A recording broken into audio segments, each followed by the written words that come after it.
Oui, mais ce que va révéler effectivement la plainte de l'Afrique du Sud à la CIG, le rassemblement des non-alignés, des 120 pays non-alignés. Et on rappelle justement par rapport aux non-alignés qu'il y a aussi une réunion, Karim Zeribi, du comité Palestine au sein de ce mouvement. Oui, bien sûr, mais toutes ces initiatives, si je puis parler ainsi, plus les voix qui émergent au sein de l'Union européenne, de pays qui donnent de la voix, l'Espagne, donc la Belgique, l'Irlande, encore une fois, avec courage, toutes ces initiatives, toutes ces voix nous rappellent qu'il y a une urgence à réformer les Nations Unies. Oui, clairement. On le disait On ne la semaine peut pas dernière. rester dans cette configuration, cela a été dit par notre invité, où on a un Conseil de sécurité composé de 15 pays, dont 5 ont le droit de veto.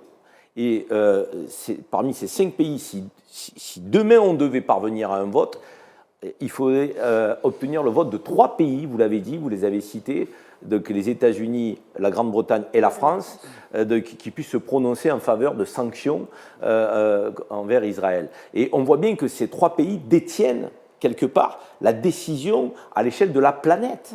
Mais vous vous rendez compte, ce n'est pas satisfaisant. On en revient on à la ne peut pas réforme se du limiter Conseil à de cette sécurité. configuration, alors que l'immense majorité des peuples du monde, aujourd'hui, marque une forme de solidarité avec le peuple palestinien. Mais pris dans ce corset, dans cette organisation institutionnelle à l'échelle internationale qui a été faite à la botte des Américains, pour qu'ils puissent continuer de décider pour le monde ce qui était bon ou ce qui ne l'était pas, où était le camp du bien, où était le camp du mal, donc qu'il fallait sanctionner et qu'il ne faut pas sanctionner, où il faut importer la démocratie, où il faut accepter qu'elle n'ait pas lieu. Donc, il faut que ça cesse. Et pour que ça cesse, il faut qu'on appelle et que tous ces pays appellent maintenant à une réforme urgente des Nations Unies. Si on l'a demain, cette réforme urgente, on va sortir, je dirais, de cet enfermement, de cet étouffoir américain donc, qui empêche absolument les sanctions qui sont indispensables à prendre contre Israël. Ça ne peut pas durer. Aujourd'hui, c'est Israël, demain, c'est peut-être notre théâtre de conflit dans le monde qui va servir les intérêts américains.